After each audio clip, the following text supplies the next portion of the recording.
Ramadan kian menanjak, turut menguak Lazuardi unik tentang cara umat muslim di seluruh dunia berbuka puasa. Salah satunya momen buka puasa yang dikenal meriah dan fenomenal di belahan India. Ya, jika puasa Ramadan menyelipkan makan meriah di kawasan Pakistan lengkap dengan sejarah unik Presiden Republik Indonesia Bung Karno, maka lain hanya dengan kota New Delhi, India. Lebih tepatnya di sebuah masjid tua kota yang legendaris bernama Masjid Jama.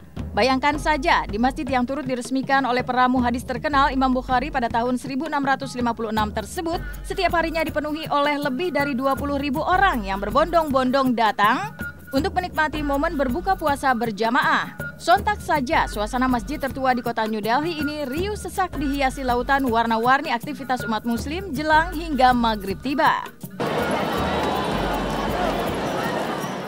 Saya 2,5 tahun di Pakistan, jadi saya paham banget tentang bagaimana tradisi Pakistan. Pakistan itu ada 2 hal mengenai makanan. Satu, menjamu tamu. Orang itu kalau ada tamu muslim di situ luar biasa, apalagi pakai peci seperti peci saya. Itu sangat terkenal peci Soekarno, karena di Pakistan itu ada pasar Soekarno, ada patung Soekarno, karena waktu perang Pakistan dengan India, Pak Karno ngirim pasukan Garuda II membela Pakistan, sehingga peci ini dihargai. 소화가 잘 되는 가벼운 것으로 준비한다. Berbeda jauh dari India, di Korea Selatan, kaum muslim yang menjadi minoritas di kota Seoul justru lebih khusyuk menyambut momen buka puasa. Tak ada lautan manusia yang saling berkumpul bersama mempersiapkan makanan buka puasa. Yang ada, takmir Masjid Itaewon yang menjadi satu-satunya masjid terbesar di kota Seoul khusus mempersiapkan menu buka puasa gratis ala Korea Selatan, yaitu berupa buah-buahan, salad, dan tentu saja kurma. Sementara itu, sejumlah penduduk Korea yang menjadi mu'alaf lebih memilih menimba pahala dengan mengaji sambil menunggu waktu berbuka puasa dengan kekhusyuan imani yang menyentuh seperti ini.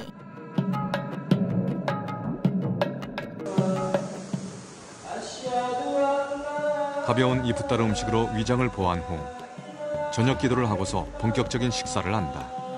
Orang yang memberi buka puasa itu dia dapat pahala sebagaimana orang yang berpuasa. Bahkan mandala ala khair falahu ajru mislu amilihi. Siapa yang memfasilitasi orang untuk jalannya ibadah, maka dia dapat pahala sebagaimana yang difasilitasi.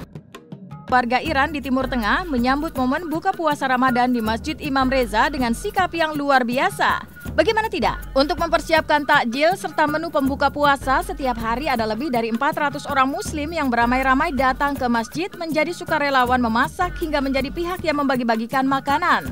Pasalnya di masjid yang memiliki sejarah tinggi itu, setiap harinya didatangi oleh 12.000 jamaah yang datang dari seluruh penjuru Iran, khusus untuk berbuka puasa dan beribadah di Masjid Imam Reza. A large number of people come here voluntarily, only help prepare the food and serve it.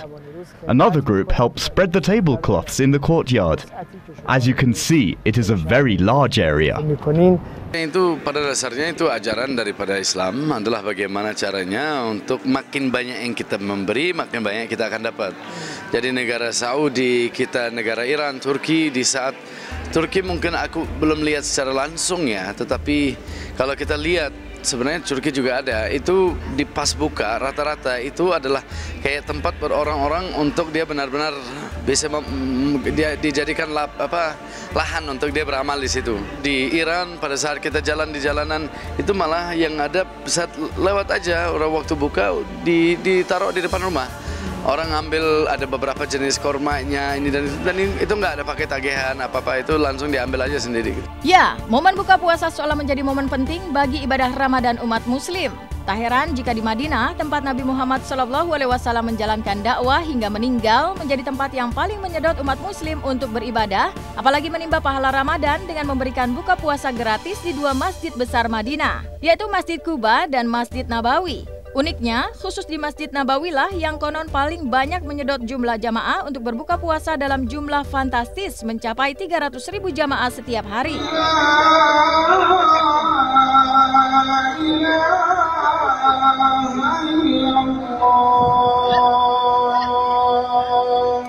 Yang bikin kayak Dede ini tuh pas kalau buka puasanya tuh bareng-bareng di Masjid Nabawi, kalau di Madinah ya, kalau di Mekah di Masjidil Haram. Jadi kayak aduh ngumpul gitu tuh enak banget, nikmat banget gitu. Namun yang tak kalah mendulang kata wow adalah momen buka puasa di Masjidil Haram Mekah. Bagaimana tidak? Masjid di Tanah Suci itu menjadi tempat ziarah yang tak pernah mati dikunjungi jutaan umat muslim dari seluruh dunia setiap harinya.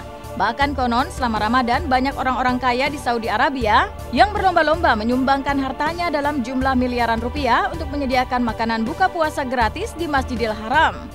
Asyhadu an la ilaha illallah.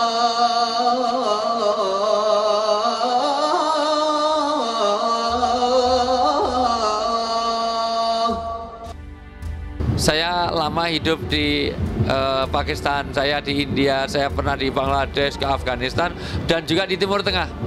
Bahkan negara-negara Timur Tengah dari mulai Kuwait, Dubai, Abu Dhabi sampai Arab Saudi jelas, Mekah, Madinah, itu digelar demikian rupa karena hampir semua orang-orang kaya Emir Arab itu membawa makanan yang terbaik.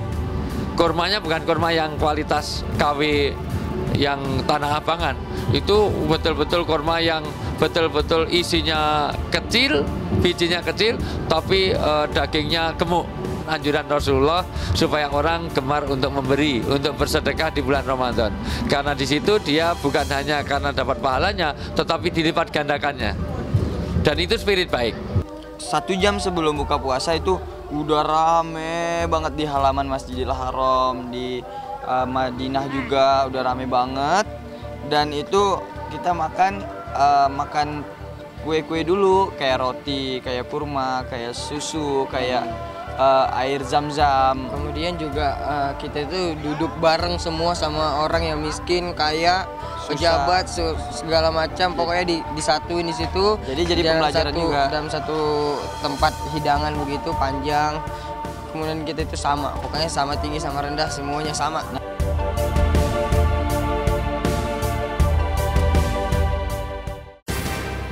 Sukses hingga jilid ke-10, sinetron Para Pencari Tuhan kini memuaskan penggemarnya lewat buku. Baru-baru ini para pemainnya seperti Saskia Adia Meka, Agus Kuncoro, Deddy Miswar melakukan penandatanganan buku PPT. Seperti apakah meriahnya momen penandatanganan buku PPT yang menandai beredarnya buku tersebut? Sementara itu Inneke Koesherawati sebagai pemain pendatang baru di PPT jilid 10 mendapatkan tantangan serius karena sering mendapatkan komplain dari sang buah hati yang sering ditinggal. Seperti apa Inneke memberikan pengertian kepada anak-anaknya? Simak hanya di Hot Shot sesaat lagi.